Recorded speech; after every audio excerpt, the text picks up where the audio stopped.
Olá pessoas, belezinha? Eu sou o Arthur, sejam bem-vindos ao Bilheterama e o 5 Filmes está de volta e aproveitando o lançamento de Cherry, Inocência Perdida, o vídeo de hoje é para falar sobre 5 filmes do Tom Holland. Mas antes, me ajude a chegar nos 100 mil inscritos esse ano aqui no Bilheterama. Se você curtiu o vídeo, assine o canal, deixa aquele like e compartilha com seus amigos que eu agradeço de coração.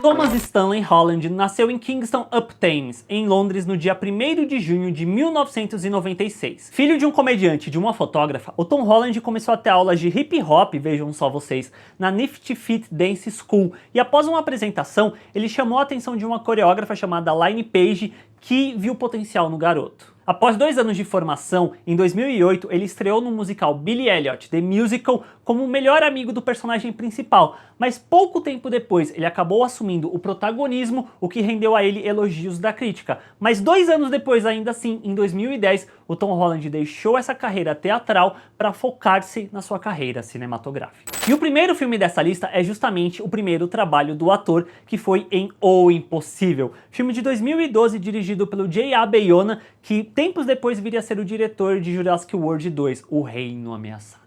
O Impossível é baseado numa história real onde acompanhamos o casal Maria e Henry, aproveitando as férias na Tailândia junto com seus 3 filhos.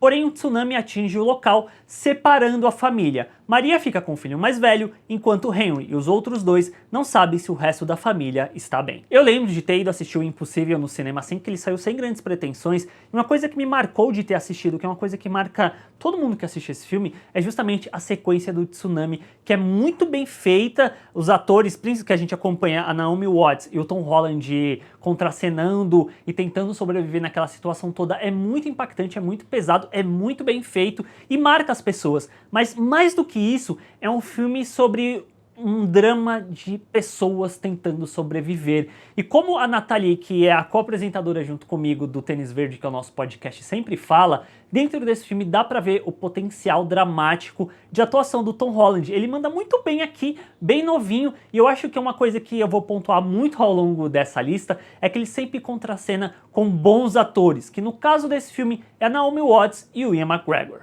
O resultado disso é que essa primeira atuação do Tom Holland, pequenininho, nenezinho, rendeu várias indicações e prêmios para ele, como ator revelação da Empire Awards e o jovem artista britânico do ano pelo London Film Critics Circle. Seguindo essa onda de contracenar com grandes atores, em 2015 o Tom Holland estava em No Coração do Mar, que foi dirigido pelo Ron Howard, que é uma história que acabou inspirando o Moby Dick, que o Tom Holland atuou ao lado de nomes como Cillian Murphy, que é um atorzão excelente, tenho muita vontade de um dia fazer uns 5 filmes do Cillian Murphy, do Brendan Gleeson e do Chris Hemsworth, que você vai vendo que a galera toda acaba se juntando na Marvel, que é justamente o segundo filme da lista, que não dá nem pra falar que é um filme, mas sim o fato do Tom Holland ter ingressado no MCU.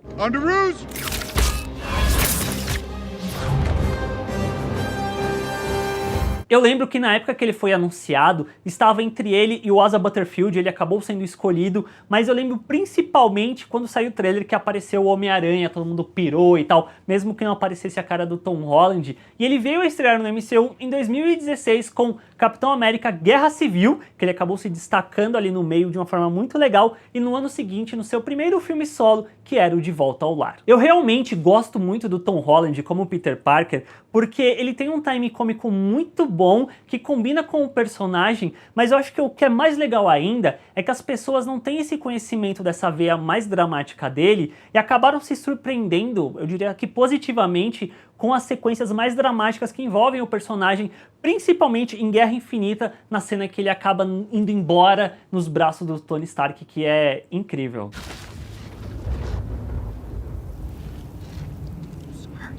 E novamente, trazendo essa questão de atuar com grandes atores, o MCU como um todo é esse grande laboratório, né, pra ele, porque tem esses filmes, eventos que ele tá lá junto com a galera, mas nos filmes individuais dele, no De Volta ao Lar, ele tá ao lado do Robert Downey Jr., que muita gente não gosta, mas eu gosto, acho legal a interação dos dois. E depois, no Longe de Casa, ele tá do lado do Jake Gyllenhaal, que aí sim é um outro atorzão incrível, que tem uns 5 filmes só sobre o Jake Gyllenhaal, que é um crushzão, você pode ver clicando no card aqui, e ainda vai ter o Doutor Estranho no Homem-Aranha No Way Home, que aí sim você vê que Benedict Cumberbatch também entrando aí. Eu acho interessante como o Tom Holland, ele vai se cercando de grandes atores que devem ajudar ele a evoluir ainda mais a sua própria atuação. Indo para um lado onde a voz é mais exigida do que qualquer outra coisa, a gente tem o Tom Holland, dublador, em 2 animações. Eu vou indicar uma principalmente que eu gosto mais do que a outra, mas ele está em Dois Irmãos, que é um filme da Pixar que eu particularmente não morri de amores. Eu acho que a Pixar bem no automático, fazendo uma coisa bem mediana para os padrões do estúdio, mas em Um Espião Animal é um filme muito mais divertido em que o Tom Holland tá dublando junto com o Will Smith. A animação acompanha o espião Lance sendo incriminado e pedindo ajuda ao cientista Walter. Lance acaba tomando uma poção que o transforma em pombo, ele terá que salvar o mundo, enquanto Walter tenta fazer o antídoto. Um Espião Animal é um filme bem divertido, bem engraçadinho, e muito disso vem por conta das interações entre o Tom Holland e o Will Smith, que o Will Smith faz esse espião que sabe das coisas, que é muito experiente, mas virou um pombo, enquanto que o Tom Holland faz o Walter, que é esse cientista que é meio inexperiente, bondoso demais, que tá tentando lidar com a situação, e eu acho que esse contraste entre os dois acaba sendo algo que leva o filme adiante, que é um dos últimos filmes da Blue Sky Studios, que é um estúdio de animação que fez Rio, fez Touro Ferdinando, que acabou sendo fechado recentemente pela Disney, o que é uma pena.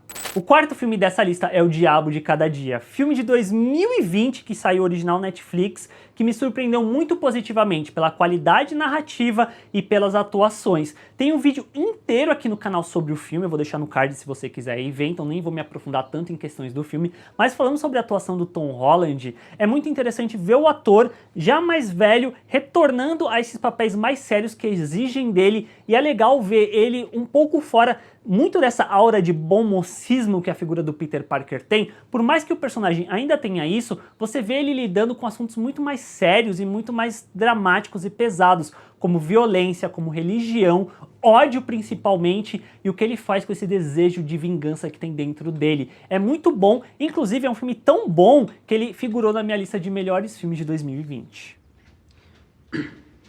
Excuse me, preacher. Got time for a sinner? O quinto e último filme da lista é o que me fez gravar esse vídeo, que é Cherry, Inocência Perdida, que chegou recentemente na Apple TV+. A trama do filme acompanha um homem que se alista no exército e se torna médico no Iraque. Quando volta para casa, ele está com estresse pós-traumático e passa a se drogar e roubar bancos. Cherry é o primeiro trabalho dos irmãos Russo após terem dirigido Vingadores Guerra Infinita, Vingadores Ultimato, que é baseado num livro chamado Cherry, que foi escrito pelo Nick Walker, que ele contou a história dele dentro desse livro, e aí os irmãos Russo trouxeram o Tom Holland para ser o protagonista dessa história. E é muito curioso porque não necessariamente você veria o Tom Holland fazendo esse papel, não por conta que ele não seja bom, mas por conta da zona de conforto que a indústria, e eu diria que o público, colocou o Tom Holland de ser esse bom moço, de ser sempre o herói da história e tal. Aqui ainda tem esses vislumbres do bom mocismo do ator no personagem, mas no geral é um papel muito mais desafiador para ele. Se em O Diabo de Cada Dia ele já estava excelente, eu sinto que, por mais que Cherry não seja um filme na mesma qualidade de O Diabo de Cada Dia, ele tá muito mais desafiador do que ele precisa entregar quanto à atuação. E muito desse desafio da atuação do Tom Holland se dá por conta não necessariamente de um estudo de estilos dentro do filme, mas como ele mescla diferentes estilos na sua narrativa, que é dividida em capítulos, e cada capítulo a gente acompanha meio que um gênero, por assim dizer. O começo é um filme na faculdade, onde a gente acompanha o personagem interpretado pelo Tom Holland, conhecendo a garota pela qual ele acaba se apaixonando, e a relação dos dois começando. Depois a gente vai para um filme de guerra, que desenvolve essa questão do personagem, com ele se alistando no exército e depois indo para a guerra no Iraque, que é a minha parte favorita do filme. Eu acho muito interessante como o filme ele não está enaltecendo esse fator, em certo nível ele está criticando de uma forma bem interessante, em como que o estilo visual e até mesmo a narrativa acaba mudando nesse processo, e o personagem tem que acompanhar esse desenvolvimento. Tom Holland também tem que seguir a evolução do personagem. Aí depois, quando ele retorna para casa, o filme envereda por um caminho muito mais dramático, que envolve vício, drogas, roubo, E é a parte que eu menos gosto particularmente, porque eu acho que acaba sendo a que cai mais no senso comum, mas não por culpa da atuação do Tom Holland, e sim porque o filme ele não leva além esse estilo que ele poderia. Não é um filme perfeito, mas eu gosto que ele tenta ser diferente, fazer coisas diferentes. Eu acho isso muito bacana em filmes, por mais que eles não alcancem a perfeição nisso. Eu prefiro que um filme tente do que ele seja apenas comum em certo nível. Cherry acaba sendo ótimo em alguns momentos, não tão bons em outro, mas no geral é um filme que é carregado pela ótima atuação do Tom Holland, que você vê que é muito mais desafiador o que ele faz aqui do que O Diabo de Cada Dia, porque exige mais dele e isso permite que ele tenha um range de atuação maior ainda. E esses são meus 5 filmes do Tom Holland pra vocês assistirem. Ainda tem filme pra sair dele no futuro, a carreira dele ainda vai longe pra caramba. Ele tá em Uncharted, que ele vai estar com o Mark Wahlberg. Tem O Mundo em Caos, que tá aí pra rolar de sair faz muito tempo com a Daisy Ridley. Ele vai estar também no Miranha 3, lá o No Way Home, que vai ter o Benedito Cumberbatch. E dizem as fontes, as línguas,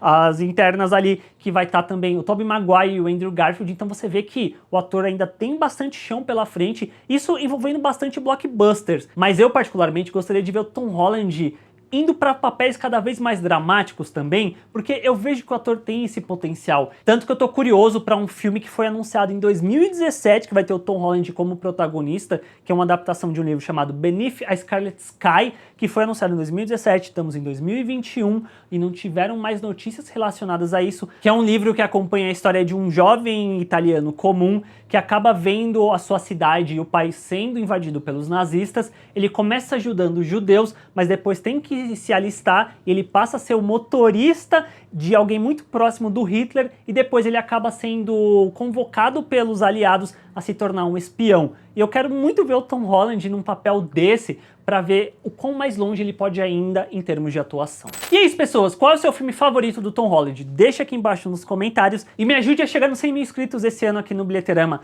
Assine o canal, clicando na bolinha aqui desse lado, deixa aquele like que isso ajuda demais e compartilha com seus amigos. E nos vemos na próxima. Tchau, gente!